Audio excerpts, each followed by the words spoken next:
was the first man to amass a double-digit winning streak in the shark-infested lightweight waters in the UFC, the former interim champion El Cucuy, Tony Ferguson, back on the proving ground here today. Tony Ferguson was able to navigate the toughest division in the UFC. He's one of the most diverse, nasty strikers the UFC has ever seen.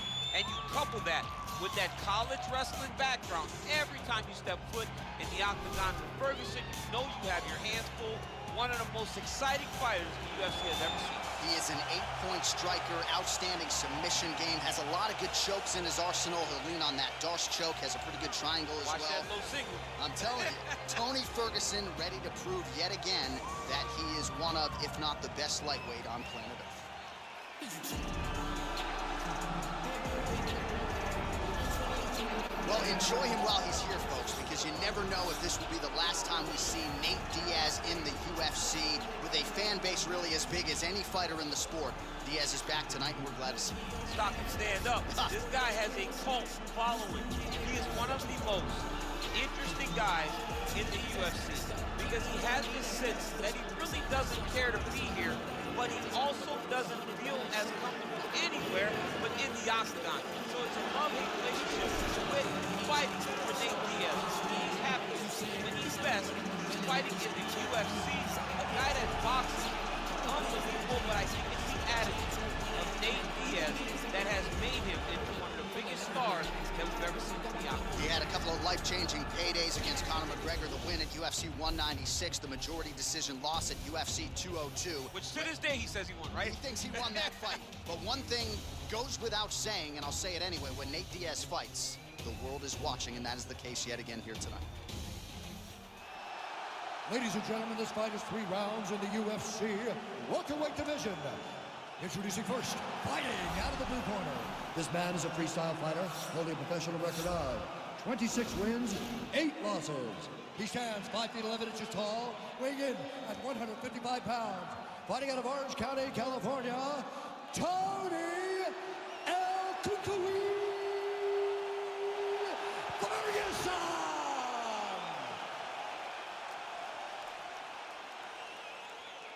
And now introducing his opponent, fighting out of the red corner, a jiu-jitsu fighter holding a professional record of 22 wins, 13 losses.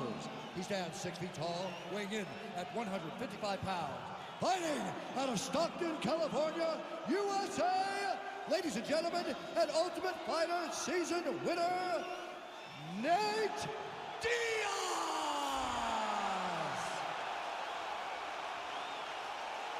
And when the action begins, our referee in charge of the Octagon is Dan Mergliata.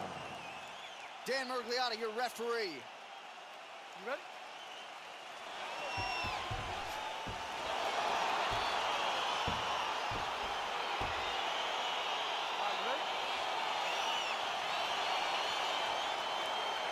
All right, here it is, DC. Round 1, Nate Diaz versus Tony Ferguson. Your thoughts on what Nate has to try to take away? Nate needs to stop Tony from pressing into him. He needs to fight behind the jab, try and mentally mess with Tony Ferguson, make Tony fight emotional, and it would really benefit Diaz. Edge of your seat action as expected so far. Yeah, he's mixed it all up. Look at him working at trying to shut the liver down. What a punch. Well, he got his head snapped back by that straight hand there, and he's shown a vulnerability tonight by leaning right into that punch as he tries to set up his own offense. May want to focus on some defense here moving forward. Well, Nate Diaz has certainly found the range here early, DC. This is a fighter close to my heart, close to my left forearm. 209 representing well here tonight. Oh, and he is getting tagged repeatedly. Nice combination of strikes up top. Oh, beautiful combination up top. I don't understand why the guy's not moving his head. Get your head moving, son. So just over 20 total strikes have landed for Nate Diaz. Really timing his shots nicely. Good tempo, very accurate, finding the range with relative ease. Yeah, he's doing a great job of really overwhelming his opponent with activity. Oh, big roundhouse attempt, but unable to land. Diaz's overhand punch to the head doesn't get to the target. He telegraphed that one, and it gets blocked.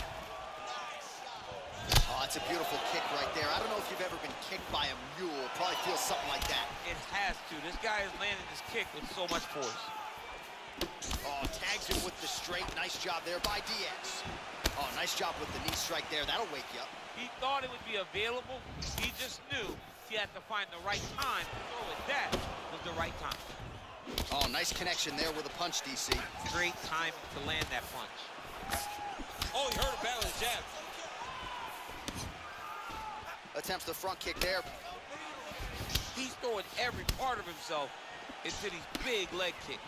Well, now if you're the opponent, you really got to be careful as Diaz is able to find a home for that right hand yet again. When Diaz starts landing the right hand, you have got to stay firm. You have got to dig your heels in the ground and say, no way you're going to just run me over. Easier said than done when you're facing Nathan Diaz. Big punch lands over the top. How's he going to follow this one? Takedown defense holds up. That knee might have landed there. Right hand on point. Man, he's timing his shots nicely. It's like Tom Beautiful takedown with this man. Oh, nice job using his strength there to posture up. We'll see what he can do now. He's going to start looking to land big shots from the top. In a very close round, a takedown like that might be the difference. All right, a lot of tremendous striking action in that last round, DC. I know you don't have a telestrator, but take us through the replay. I mean, I would love to have my telestrator right now. That was a great display of high-level mixed martial arts striking. Both combatants stood toe-to-toe and let it all hang out.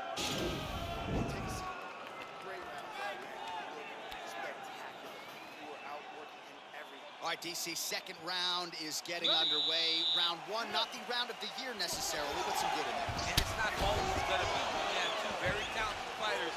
Sometimes it's very even. That's what we saw in round number one. Ferguson's lower jaw now starting to show signs of swelling. Well, there are few things more fun to watch in mixed martial arts. Diaz has got his hand looking for a guillotine choke. He's attacking guillotine. Oh, we're getting a finish here. Getting tighter.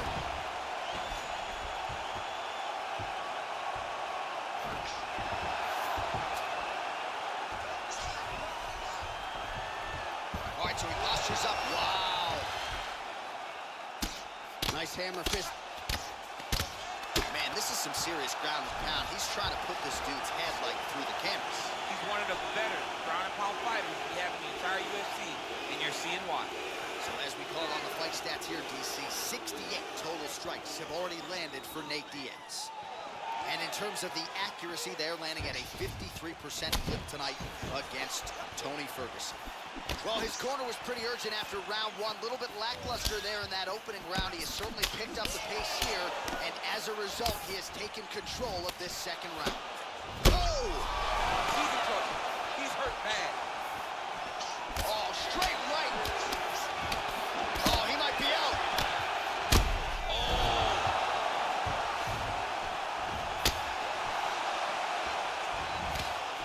Nice connection there by Tony Ferguson. You're probably glad you never had to prepare for a fighter like this in your days. I've never seen anything like that, and I'm not sure there's anyone like that going up in the weights. Tony Ferguson does not give you any idea. Oh, beautiful job with the ankle pick to get him down. Now we'll see where he chooses to go from here. Got the ankle pick. Let's see how he advances from this position.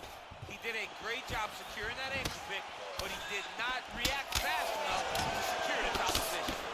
And just like that, back to a standing position. We'll see who has the advantage. Back and forth we go. Oh, he lands another strike to the body, really starting to connect on a lot of shots to the midsection, and these will take their toll as this fight goes into the latter rounds. Timing his shots nicely here, champ. He's doing a great job of mixing. Wow! Dude's hurt. Serve him up. Go get him.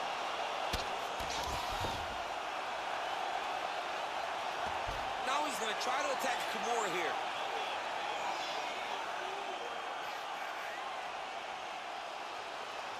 The Kimura is not the arm. It's the shoulder pressure that usually makes you tap. There it is.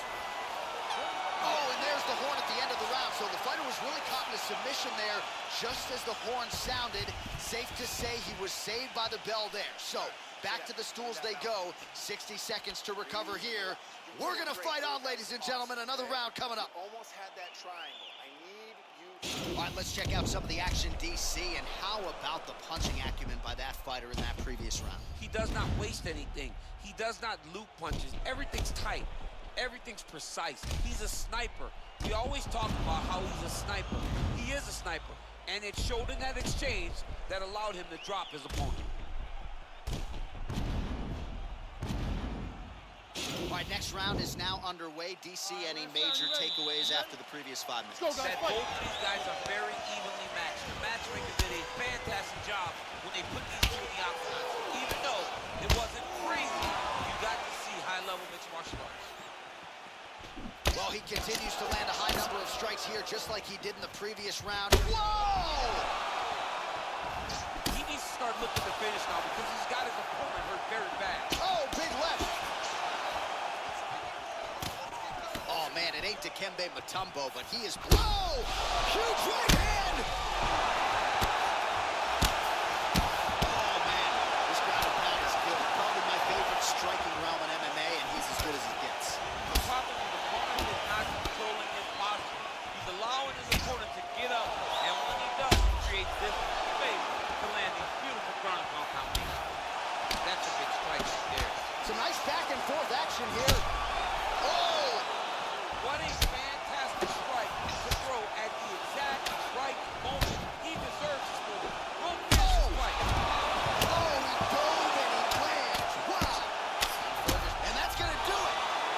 He got it.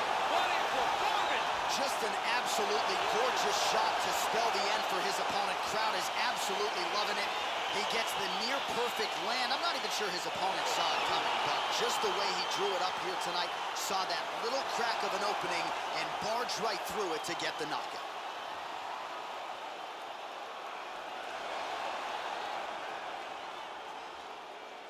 All right, let's take a look back at the replay. It ends up a knockout, but this was really a striking clinic from the moment they touched glove. I mean, a competitive fight.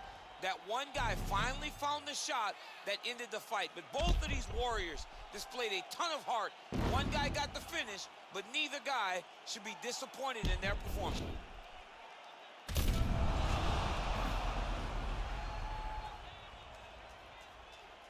Now we go inside the octagon. Bruce Buffer with the official decision. Ladies and gentlemen, referee Dan Murgliana has called a stop to this contest at 1 minute, 55 seconds of the third round. Declaring the winner by